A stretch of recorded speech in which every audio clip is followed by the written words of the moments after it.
Hey guys, it's Ryan here with Hobbies Man once again, and today we're going to be doing another first impressions review. I actually wanted to do a wandering in video today, but I'm kind of running out of time today, so we're going to be doing a first impressions review. We're going to be looking at Gachiakuta by K. Urana, or Urana? I'm not really sure where the accenting of the vowels should go, but this is a person that worked under the guy that does Fire Force.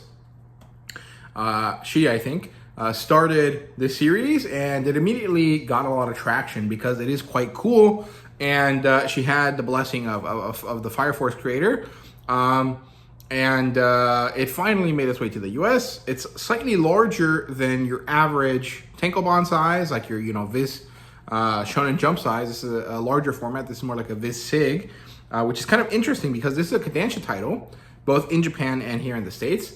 And this is supposed to be in the same magazine as Fire Force, Weekly Shonen magazine, I think. The same one as Fire Force and Fairy Tail 100-Year Quest, and Blue Lock and stuff. It's the same magazine, and I guess Blue Lock is also larger, so I guess they anticipated this being a big title, and so they released it in a larger format. So that's quite good. I really like that. The demographic is shonen, since I already explained that it comes out in the same magazine as other shonen titles.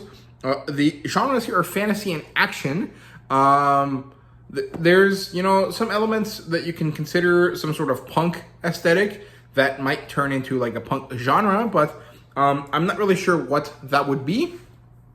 There's also kind of a post-apocalyptic type world setting, so there you go. But I would primarily categorize this as a fantasy action series, right?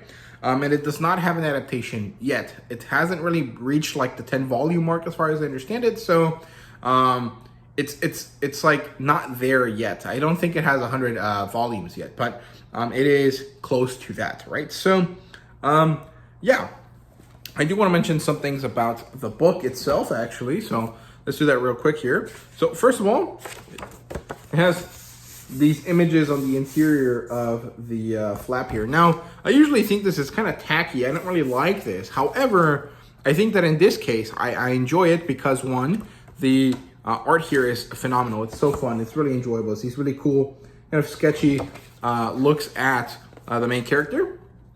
This one is basically a finished illustration, which is amazing.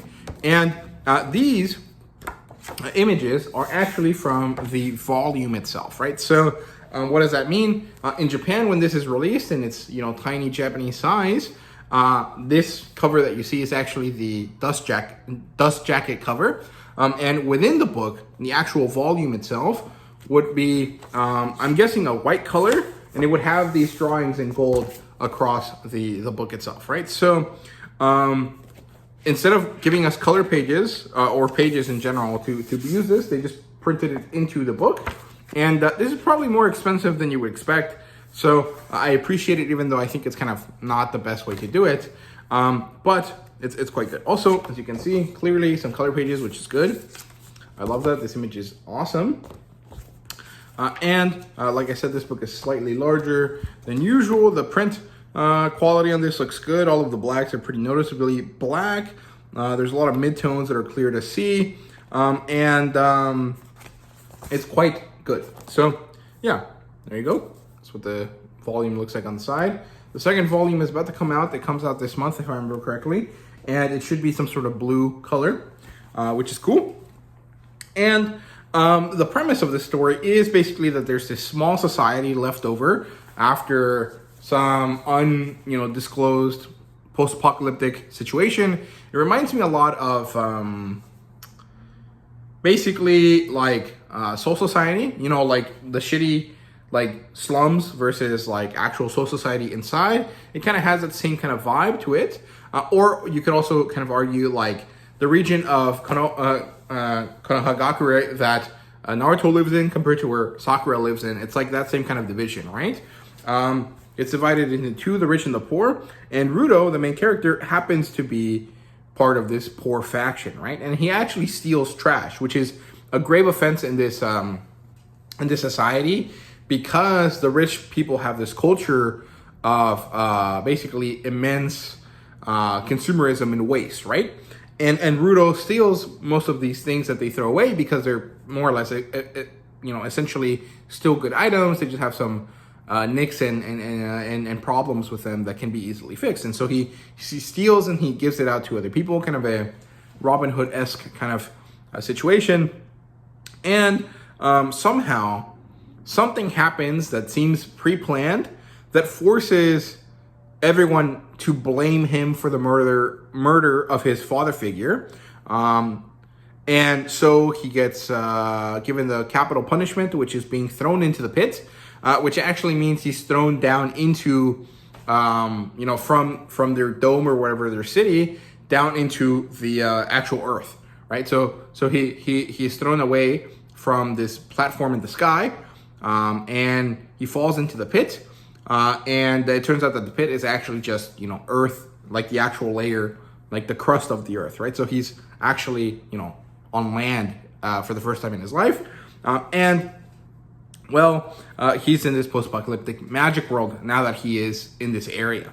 And so we just get to see him go through a bunch of, shit and horrible situations. Eventually manages to find someone that will help him because he has shown that he has the special power necessary to succeed in this post-apocalyptic landscape. And so he gets introduced to some characters, and we get to see that he will eventually go on to be some great warrior wizard type character. And it's quite good. I really, really enjoyed it. I think it was great. I love the artwork. I think it's amazing. It looks so phenomenal.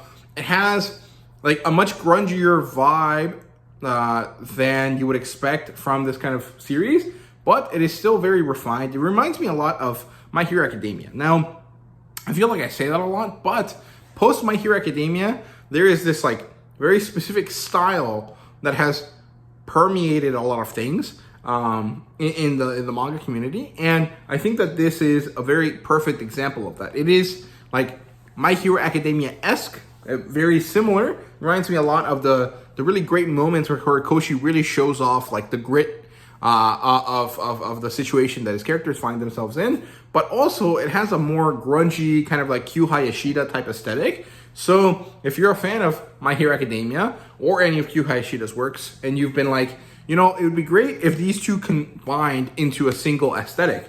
That's kind of more or less what you get from Gachiakuta. And I really think it's great. I really do like it. I think it's really, really awesome looking, right? So, let's see if I can show you some other cool bits of artwork here. So here's where he's falling. Like, that looks very Bakugo-esque. And then this kind of panel here is phenomenal. I love that. And then these really cool creature designs that remind me a lot of, like, Horikoshi's work, right? These are, like, these giant, like, Nomu type characters. Very cool. So, yeah, there you go. That's Gachiakuta. The lore behind this world seems quite interesting. At least a little tiny bit of the iceberg that we have seen is very cool. So, I'm very excited to continue that. I think it's great. I'm very excited to see where it goes. And that's basically all I really have to say about this. So, final thoughts here. If you want a grungy action shonen, pick up Gachiakuta. If you like My Hero Academia, but you want something darker and more like something that Q Hayashida would do, buy Gachiakuta. If you like kodansha, buy Gachiakuta. Like, I don't know, just buy Gachiakuta. I think it's great. It's really, really wonderful. So, yeah, there you go. Those are my thoughts. Thank you guys so much for watching, and see you guys later.